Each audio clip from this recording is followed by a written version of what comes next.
એક દિવસ પહેલાં જે વોર્ડ નંબર 7ના કોર્પોરેટરે જે બ્લોકવાળો રોડ બતાવ્યો હતો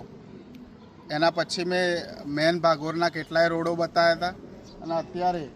આ મેન રોડ જેની પરિસ્થિતિ તમે જોઈ શકો છો,